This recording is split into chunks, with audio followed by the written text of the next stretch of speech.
যুক্তরাষ্ট্রকে প্রতিদ্বন্দ্বী নয় অংশীদার হওয়ার আহ্বান। বেইজিংয়ে ট্রাম্প শির রুদ্ধদ্বার বৈঠক। তাইওয়ান নিয়ে ওয়াশিংটনকে হুঁশিয়ার করলেন চীনের প্রেসিডেন্ট। ইরানের সঙ্গে আলোচনা অগ্রগতি হলেও নিজ শর্তে অনড় যুক্তরাষ্ট্র। হরমুজ ইস্যুতে সমঝোতা করবে না তেহরান। হামলা হলে মার্কিন স্থাপনায় পাল্টা আঘাতের হুমকি। লেবাননে ইসরায়েলি হামলায় একই পরিবারের 5 জন সহ নিহত 15। ধ্বংস হয়ে গেছে 10,000-এর বেশি ঘরবাড়ি। হাসপাতালে হামলা বন্ধের আহ্বান জাতিসংঘের।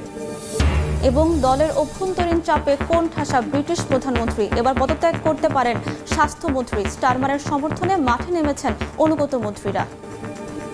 যুক্তরাষ্ট্রকে প্রতিদ্বন্দ্বী নয় বরং অংশীদার হওয়ার আহ্বান জানালেন চীনা প্রেসিডেন্ট শি জিনপিং।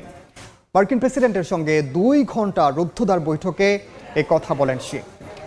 এ সময় তাইওয়ান নিয়ে সতর্ক করে তিনি বলেন, তাইপে ইস্যু ঠিকমতো সামলানো না গেলে ওয়াশিংটন বেইজিং সংঘাতে জড়াতে পারে। অন্যদিকে শি জিনপিংকে অসাধারণ নেতা উল্লেখ করে চীন যুক্তরাষ্ট্র সুন্দর ভবিষ্যৎ গড়তে যাচ্ছে বলে আশাবাদ ব্যক্ত করেন ট্রাম্প। স্থানীয় সময় বৃহস্পতিবার বেইজিংয়ের গ্রেট হলে বৈঠকে বসেন চীনা প্রেসিডেন্ট ও মার্কিন প্রেসিডেন্ট ডোনাল্ড ট্রাম্প। প্রায় 2 ঘন্টা রুদ্ধদ্বার আলোচনা করেন দুই নেতা। বৈঠকের শুরুতেই বৈশ্বিক পরিস্থিতিকে নতুন এক সন্ধিক্ষণ হিসেবে উল্লেখ করেন শি জিনপিং। বলেন, যুক্তরাষ্ট্র ও চীনের উচিত প্রতিপক্ষ নয় বরং অংশীদার হিসেবে কাজ করা।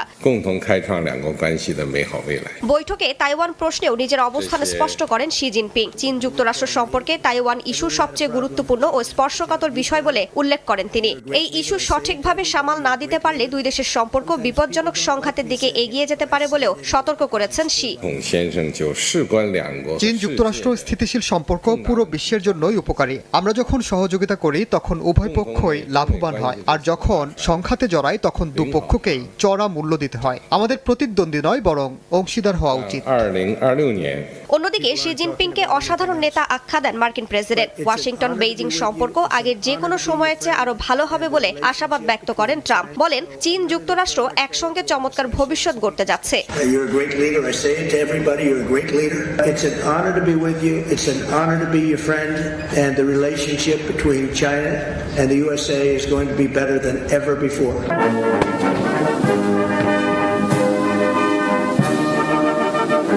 এর আগে বেইজিংয়ে পৌঁছালে গ্রেট হলে ট্রাম্পকে স্বাগত জানান চীনা প্রেসিডেন্ট শি জিনপিং।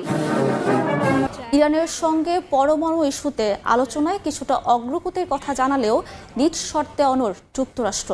মার্কিন ভাইস প্রেসিডেন্ট বলেছেন, ট্রাম্পের দেয়া রেড লাইন না মানলে কোনো চূড়ান্ত সমঝোতা হবে না। এদিকে হরমুজ প্রণালী ইস্যুতে নিজেদের অবস্থান থেকে এক চুলও সরবে না বলে